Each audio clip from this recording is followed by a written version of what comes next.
Hello guys, welcome to Madhu web tech. ये PHP work reporting system की 10th video है। आज की वीडियो में हम ऐड एम्प्लॉय के फॉर्म पे काम करेंगे। यहाँ पे एम्प्लॉयज़ पे मैं क्लिक करता हूँ, इसके बाद ऐड न्यू, और ये एक एम्प्लॉय रजिस्ट्रेशन फॉर्म है। इस फॉर्म को जब भी एडमिन फिल करेगा, फिल करने के बाद रजिस्टर के बटन पे क्लिक करेगा, तो सबसे पहले चेक होना चाहिए कि यूज़र आईडी वो ऑलरेडी डेटाबेस में एग्जिस्ट कर रही है या नहीं कर रही। अगर तो यूज़र ऑलरेडी एग्जिस्ट कर रहा है डेटाबेस में, वो यूज़र आईडी फॉर एग्जांपल यहाँ पे ये आईडी में देता हूँ माधु वेब टेक, और ये ऑलरेडी डेटाबेस में अगर मौजूद है तो फिर तो यहाँ पे आ जाना चाहिए कि user already exist, user ID already exist का एरर मैसेज आ जाना चाहिए। और अगर यूज़र आईडी ऑलरेडी एग्जिस्ट नहीं कर रही तो वो यूज़र रजिस्टर हो जाना चाहिए डेटाबेस में। यहाँ पे माई SQL डेटाबेस को भी ओपन कर लेते हैं, लोकल होस्ट और PHP माई एडमिन। यहाँ पे PHP माई एडमिन, और ये वर्क रिपोर्टिंग हमारा डेटाबेस था। इसके अंदर एक टेबल था user_tbl। यहाँ पे हमने 2 यूज़र मैनुअल इंटर किए थे स्टार्टिंग में। अब हम फॉर्म के थ्रू रजिस्टर करेंगे यहाँ पे यूज़र को। तो चलिए इसके लिए कोड लिखते हैं। ये इसका कोड जो होगा वो आप देखें, add.emp.php वाला पेज जो है, इसको ओपन कर लेते हैं हम सबलाइम टेक्स्ट 3 अपने कोडिंग एडिटर में। डैशबोर्ड के अंदर add_emp.php के नाम से ये एक पेज है। अच्छा, इससे पहले हमने डेटाबेस के साथ कोई इंट्रैक्शन नहीं की।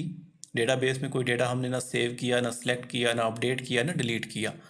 तो अब हम डेटाबेस में डेटा को इंसर्ट करने जा रहे हैं, तो उसके लिए हमें डेटाबेस के साथ एक कॉन्फ़िगरेशन फ़ाइल भी बनानी है, जो कि ऑलरेडी हमने बनाई थी config.php के नाम से ये फ़ाइल। अब ये फ़ाइल तो हमने बनाई हुई है, लेकिन इसको इंक्लूड भी तो करना है हमने add.emp.php इस फाइल पर। तो यहाँ पे मैं इसमें ऐड नहीं करता, बल्कि मैं हेडर वाली फ़ाइल में एक ही दफ़ा ऐड कर दूंगा, क्योंकि हेडर की फ़ाइल सारी फाइल्स में मौजूद होगी। क्योंकि हमें बार बार फिर कॉन्फ़िग वाली फ़ाइल को हर पेज में ऐड करना पड़ेगा, इससे बेहतर है कि हम header.php में ही इसको इंक्लूड कर लें। यहाँ पे इंक्लूड, और यहाँ पे इसका नेम लिख देते हैं config.php और सेमीकॉलन। ठीक हो गया, इसको कर देते हैं क्लोज, और आ जाते हैं add_emp.php पे, और एंड पे चले जाते हैं। बिल्कुल एंड पे जाने से पहले लाइन नंबर 3 आप देख लें। लाइन नंबर 3 में फॉर्म का टैग स्टार्ट हो रहा है, एक्शन इम्पिटी मेथड पोस्ट हम यूज़ कर रहे हैं। एंड पे आ जाते हैं यहाँ पे, और सेमीकॉलन लगा के यहाँ पे हम कोड लिखते हैं।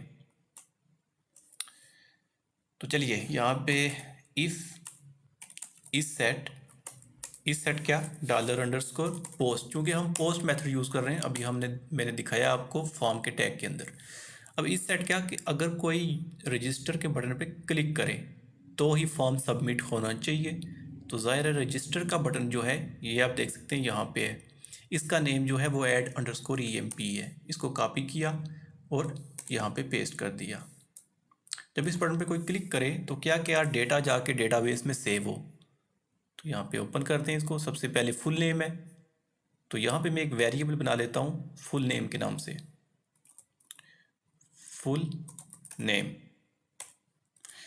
उसके बाद दूसरा वेरिएबल जो होगा वो यूज़र का डेजिग्नेशन होगा, तो मैं DES लिख देता हूँ।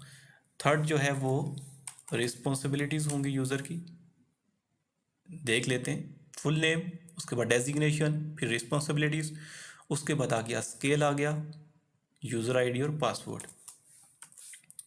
स्केल, यूज़र आईडी, एंड उसके बाद पासवर्ड के बाद उसका रोल। ये चीज़ें हमने डेटाबेस में सेव करनी है। Full name, designation, responsibility, scale, user ID, password और रोल। 7 फील्ड्स हैं ये, 7। तो यहाँ पे ये 7 फील्ड बनी हुई हैं। अब इन सब फील्ड्स को कोई ना कोई नाम भी दिया हुआ है मैंने। जैसे नाम यहाँ पे है, ये देखें, फर्स्ट फील्ड जो है इसका नेम है फुल नेम, फिर user designation, user scale, responsibilities, user ID. ये डेटाबेस में हमने कॉलम की जो हेडिंग दी हुई है ये दी हुई है। और यहाँ पे अगर जो फॉर्म हमने डिज़ाइन किया हुआ है, इसमें सबसे पहले चेक करते हैं कि फुल नेम को हमने क्या नेम दिया हुआ है। फुल नेम वाली फील्ड को टॉप पे आ जाते हैं, और यहाँ पे ये देख सकते हैं लेबल फुल नेम का इसके अंदर नीचे ये देखें इनपुट का एक टैग है, एक फॉर्म का टैग है, तो सॉरी फॉर्म का नहीं, इनपुट का टैग है, और ये फुल नेम प्लेस होल्डर है और इसका नेम जो है वो यूज़र अंडरस्कोर नेम है। तो इसको हम यूज़ करेंगे। इसी तरह यूज़र डेजिग्नेशन, सबके साथ मैंने यूज़र यूज़र ही रखा हुआ है।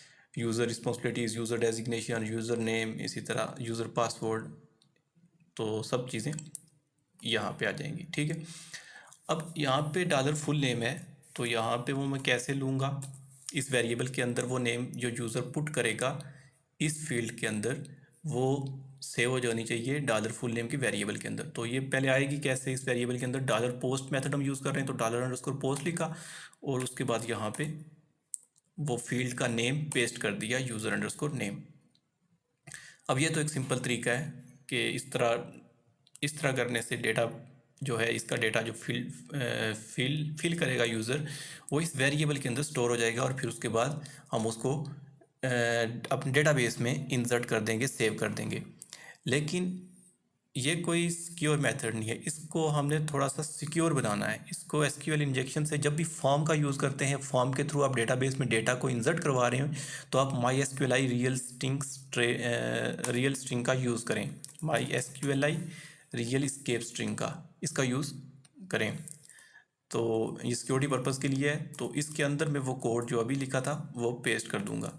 लेकिन ये सिर्फ कोड पेस्ट नहीं करना, यहाँ पे हमने दो चीज़ें लेनी है। पहले हमने कनेक्शन, इसके अंदर कनेक्शन भी बनाना है, डेटाबेस का जो कनेक्शन है। अब डेटाबेस का कनेक्शन config.php के अंदर ये देखें, डॉलर कोन के वेरिएबल के अंदर ये मैंने रखा हुआ है, डॉलर कोन का वेरिएबल, उसके अंदर MySQL कनेक्ट और ये चीज़ें डिफाइन की हुई हैं। तो इसको क्लोज कर देते हैं और यहाँ पे जो वेरिएबल है उसको कॉपी पेस्ट कर लिया मैंने, डॉलर कोन को। और सेकंड जो चीज़ है वो यूज़र नेम जो फील्ड से आएगा, जो डेटा जो यूज़र यहाँ पे एडमिन जो है जो लिखेगा, वही चीज़ क्या आ जाएगी, डॉलर फुल नेम के वेरिएबल के अंदर स्टोर हो जाएगी। इसी तरह बाकी सब फील्ड्स में इसी को कॉपी पेस्ट कर लूँगा नीचे। इसको कॉपी किया और यहाँ पे भी पेस्ट कर दिया, नीचे भी, यहाँ पे भी, यहाँ पे भी, पासवर्ड भी और रोल भी। जस्ट मैंने ये चीज़ें चेंज करनी है। यहाँ पे ये देखें यूज़र डेजिग्नेशन होगा, क्योंकि ऊपर जो फील्ड का नेम होगा, इस फील्ड का नेम, डेजिग्नेशन वाली फील्ड का नेम इनपुट टैग के अंदर, तो वो होगा यूज़र अंडरस्कोर DESC मैंने रखा हुआ है।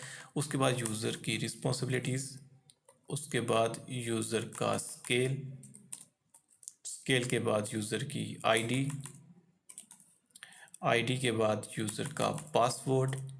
अब पासवर्ड जो है वो हमने इनक्रिप्ट करना है, इसके बारे में बताता हूँ। यहाँ पे रोल आ गया और पासवर्ड जो है, अब पासवर्ड की फील्ड को ये देखें, ये यहाँ पे इनक्रिप्ट किया हुआ है ये 1 2 3 4 ही हमने लिखा था, लेकिन डेटाबेस में जब सेव हो तो वो इस तरह इनक्रिप्ट हो जाए। तो उसके लिए हम यहाँ पे भी इसको इनक्रिप्ट करेंगे। तो इसको मैं थोड़ी देर के लिए यहाँ से ये कट करता हूँ और इस चीज़ को मैं SHA-1 के फंक्शन के अंदर रख दूँगा, तो ये इनक्रिप्ट हो जाएगा। ठीक हो चुका। अब सारा डेटा हमने यूज़र जब भी फिल करेगा वो इन वेरिएबल्स के अंदर स्टोर हो जाएगा। इन वेरिएबल्स के अंदर स्टोर होने के बाद अब हमने चेक करना है, हमने सारी फील्ड पर भी आप वैलिडेशंस वगैरह लगा सकते हैं PHP के थ्रू। मैं यहाँ पे सिर्फ एक फील्ड पे लगाऊंगा, डॉलर पासवर्ड वाली पे, कि पासवर्ड जो भी यूज़र पुट करेगा उसके मिनिमम करेक्टर जो हों वो 4 होने चाहिए। तो इसके लिए क्या करेंगे, यहाँ पे मैं इफ़ की कंडीशन बना लेता हूँ और स्ट्रिंग की लेंथ को चेक करने के लिए, यानी कि ये एक स्ट्रिंग है, होगी किसके अंदर, इस वेरिएबल के अंदर, डॉलर पास के अंदर। तो STRLEN ये स्ट्रिंग लेंथ, और यहाँ पे डॉलर पास यानी इसके अंदर कितने करेक्टर होंगे। स्ट्रिंग लेंथ 4 है, 5 है, 6 है, जितनी भी है। अगर मैं चाहता हूँ कि वो लेस देन हो 4 के, तब एरर मैसेज डिस्प्ले हो।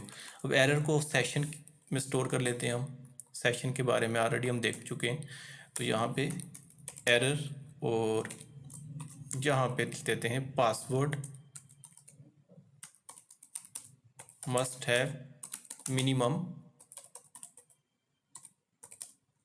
4 करेक्टर लॉन्ग, या जो भी आप एरर मैसेज देना चाहते हैं वो दे दें। उसके बाद इसको वापस उसी पेज पे हम रीडायरेक्ट कर देंगे, location and then add emp.php।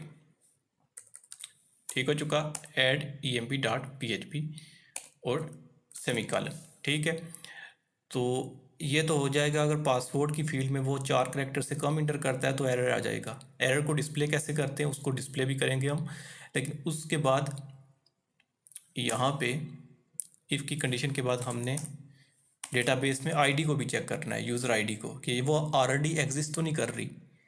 जैसे मैं अगर यहाँ पे दिखाऊं तो यहाँ पे आईडी है यूज़र की माधु वेब टैग, तो इस यूज़र आईडी को मैं अगेन यहाँ पे इंसर्ट करना चाहूँ तो एरर मैसेज आ जाए कि यूज़र आईडी ऑलरेडी एग्जिस्ट। तो ये यहाँ पे हम करते हैं एल्स इफ, और यहाँ पे चूँकि अब हमें डेटाबेस में चेक करना पड़ेगा तो डेटाबेस में चेक करने के लिए यहाँ पे हम सिलेक्ट क्यूरी का यूज़ करेंगे। पहले डेटाबेस से डेटा को फैच करेंगे तभी हमें पता चलेगा कि वो डेटाबेस में एग्जिस्ट कर रही है या नहीं कर रही। तो मैं यहाँ पे सिलेक्ट क्यूरी लगाता हूँ, सिलेक्ट ऑल फ्रॉम कौन से टेबल से, यूज़र टेबल से, और यहाँ पे यहाँ पे सिलेक्ट, आगे कंडीशन भी तो लगानी है हमने कि वेयर कौन सी फील्ड चेक करनी है हमने। तो हमने फील्ड चेक करनी है यहाँ पे यूज़र अंडरस्कोर आईडी वाली। तो मैं यहाँ पे लिख देता हूँ यूज़र अंडरस्कोर आईडी, और यहाँ पे वेरिएबल जिसके अंदर आईडी स्टोर होगी जो यूज़र पुट करेगा, वो कौन से वेरिएबल के अंदर स्टोर होगी, इस वेरिएबल के अंदर। तो मैं इसको कॉपी करता हूँ, कॉपी करने के बाद यहाँ पे पेस्ट कर देता हूँ। इसके बाद इसको रन करना है। यहाँ पे मैं क्यूरी के नाम से एक वेरिएबल बना लेता हूँ और इसके अंदर MySQLi क्यूरी, और यहाँ पे $कॉन एंड देन $SQL, इसके बाद $rows और MySQLi num rows, और इसके अंदर $क्यूरी। ये भी हो गया। अगर इफ़ $rows, इसका मतलब क्या है कि अगर $rows के अंदर कुछ है या $rows इक्वल टू 1 कर दें या इसी तरह रहने दें $rows, इसका मतलब है कि $rows अगर कुछ है, $rows में अगर डेटा है तो फिर यहाँ पे ये हो जाए, फिर क्या होना चाहिए, फिर एरर मैसेज आ जाना चाहिए। तो एरर के लिए जैसे ये हमने लिखी ये लाइन, इसी को कॉपी करते हैं दोनों लाइंस को और यहाँ पे पेस्ट कर देते हैं, लेकिन एरर मैसेज चेंज कर देते हैं। यहाँ से एरर मैसेज यहाँ से चेंज कर देते हैं, इसकी जगह लिख देते हैं user ID already exist in database, या ऑलरेडी एग्जिस्ट। ठीक है, अगर रोज़ आ रही हैं, और अगर रोज़ नहीं आ रही तो अब फाइनल हम यहाँ पे डेटा को इंसर्ट करवा देंगे। Echo data inserted successfully. ये अभी वैसे मैं मैसेज लिख रहा हूँ, ये मैसेज मैंने वैसे लिखा है, इसकी जगह ये मैसेज तभी डिस्प्ले होगा डेटा इंसर्ट सक्सेसफुली जब हम डेटाबेस में डेटा को इंसर्ट भी करवाएंगे। यहाँ पे इंसर्ट क्यूरी लगेगी। इसके बाद अभी हमने सेलेक्ट क्यूरी यूज़ की है डेटाबेस में चेक करने के लिए कि यूज़र ऑलरेडी एग्जिस्ट कर रहा है या नहीं कर रहा। तो ये इंसर्ट की क्यूरी हम नेक्स्ट वीडियो में लगाएंगे यहाँ पे एल्स की कंडीशन के अंदर, और अभी हम यहाँ पे एरर मैसेज को भी फिर नेक्स्ट वीडियो में ही हम डिस्प्ले करेंगे। आज की वीडियो में इतना ही। यहाँ पे मैं अगर एक फिल करके भी दिखा देता हूँ, कुछ भी लिख देते हैं यहाँ पे, डेजिग्नेशन कुछ लिख दिया, रिस्पॉन्सिबिलिटीज़ कुछ भी, और स्केल 1 2 3 4, रोल नॉर्मल यूज़र, और माधु वेब टैग की जगह मैं यहाँ पे लिख देता हूँ सिर्फ माधु, और रजिस्टर के बटन पे क्लिक करता हूँ। तो ये लाइन नंबर 70 में कोई एरर आ रहा है, इसको चेक करते हैं। एरर हम रिमूव कर देते हैं, else if, okay else if नहीं बल्कि अगर एल्स इफ़ लिखें तो एक मतलब कि यहाँ पे कंडीशन लगानी थी इसके अंदर हमने, तो इस तरह तो नहीं है, एल्स है सिर्फ। ठीक है, एल्स, और यहाँ पे आ जाते हैं वापस और इसको करते हैं रिफ्रेश, कंटिन्यू। तो यहाँ पे ये मैसेज आ रहा है डेटा इंसर्टेड सक्सेसफुली, मतलब कि सब कुछ अगर ठीक है तो यहाँ पे ये एल्स वाली कंडीशन चल रही है। अब यहाँ पे ये हम इंसर्ट की क्यूरी लगाएंगे नेक्स्ट वीडियो में, लेकिन मैं आपको एक दफ़ा फिर दिखा देता हूँ। यहाँ पे मैं अगर इस यूज़र को लिखूँ 1 2 3 4 लिखता हूँ नॉर्मल यूज़र और रजिस्टर पे क्लिक करता हूँ, तो अब ये मैसेज डिस्प्ले नहीं होना चाहिए डेटा इंसर्टेड सक्सेसफुली, एरर आ जाना चाहिए। एरर हमने उसको डिस्प्ले तो नहीं किया, लेकिन यहाँ पे इस कोई भी मैसेज डिस्प्ले नहीं होना चाहिए। अभी रजिस्टर पे क्लिक किया तो अभी कोई मैसेज डिस्प्ले नहीं हुआ। पहले मैंने रजिस्टर के बटन पे क्लिक किया था तो यहाँ पे आया था कि डेटा इंसर्टेड सक्सेसफुली। अब मैंने क्लिक किया यहाँ पे तो कोई मैसेज नहीं आया। क्यों? क्योंकि मैंने यहाँ पे माधु वेब टैग ये लिखा था और ये यूज़र ऑलरेडी डेटाबेस में एग्जिस्ट कर रहा था, इस वजह से कोई मैसेज भी नहीं आया। तो इस अगर ऑलरेडी एग्जिस्ट कर रहा है तो यहाँ पे एरर मैसेज डिस्प्ले होना चाहिए। तो एरर मैसेज के लिए बल्कि यहाँ पे डिस्प्ले कर भी देते हैं, हमने डिस्प्ले करना है एम्प्लॉय रजिस्ट्रेशन फॉर्म के ऊपर यहाँ पे, ठीक है। तो यहाँ पे मैं PHP का कोड लिख लेता हूँ और इफ इस सेट $_ चूँकि सेशन में हमने स्टोर किया तो $_ और यहाँ पे एरर, और इसी को कॉपी करें। कॉपी करके मैं यहाँ पे एक वेरिएबल के अंदर रख लेता हूँ इसको, इस वेरिएबल के अंदर रख दिया और इसके बाद इसको मैं इको कर देता हूँ $error और उसके बाद अनसेट कर देते हैं सेशन की वैल्यू को।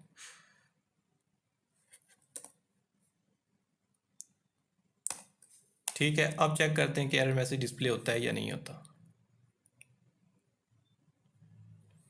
ऐड न्यू पे क्लिक करते हैं तो ये कोई लाइन नंबर 6 में एरर आ रहा है। लाइन नंबर 6 को चेक कर लेते हैं, ये है। और यहाँ पे एरर किस वजह से आ रहा है? इफ़ इस सेट $_ सेशन एरर, और यहाँ पे जो ब्रैकेट्स है ये एक और क्लोज होनी थी। अब Ctrl+S और अब हम करते हैं इसको रिफ्रेश और यहाँ पे आ जाते हैं, हम कुछ भी यहाँ पे फिल कर देते हैं। रोल भी यहाँ पे कोई रख लेते हैं। यहाँ पे आईडी ऑलरेडी एग्जिस्ट जो कर रही है ये ऑलरेडी डेटाबेस में है तो मैंने वही लिखी, 1 2 3 4 लिखा। रोल सेलेक्ट किया, रजिस्टर पे क्लिक किया तो ये देखें यहाँ पे मैसेज आ गया कि यूज़र आईडी ऑलरेडी एग्जिस्ट। ये रेड कलर में आना चाहिए, तो इसके लिए बॉटम पे आ जाते हैं और ये है, तो इसको मैं यहाँ पे रख देता हूँ P के टैग के अंदर, बल्कि स्मॉल के टैग के अंदर रख लेते हैं इसको स्मॉल, और यहाँ पे भी स्मॉल, और इसकी जगह यहाँ पे क्लास भी यूज़ करते हैं एक, और टेक्स्ट डेंजर, Ctrl+S। और अब इसको मैं अगेन बैक जाता हूँ और पासवर्ड को ही रख लिया, यूज़र आईडी वही है। रजिस्टर पे क्लिक किया तो ये एरर मैसेज आ गया कि यूज़र आईडी ऑलरेडी एग्जिस्ट। ठीक है, तो ये तो आज की वीडियो में हमने चेक किया कि यूज़र आईडी ऑलरेडी डेटाबेस में एग्जिस्ट कर रही है या नहीं कर रही। अगर नहीं कर रही तो डेटाबेस में डेटा इंसर्ट हो जाना चाहिए, और इंसर्ट की क्यूरी हम लगाएंगे नेक्स्ट वीडियो में। आज की वीडियो में इतना ही, तब तक के लिए बाय, टेक केयर, अल्लाह ने निगहबान।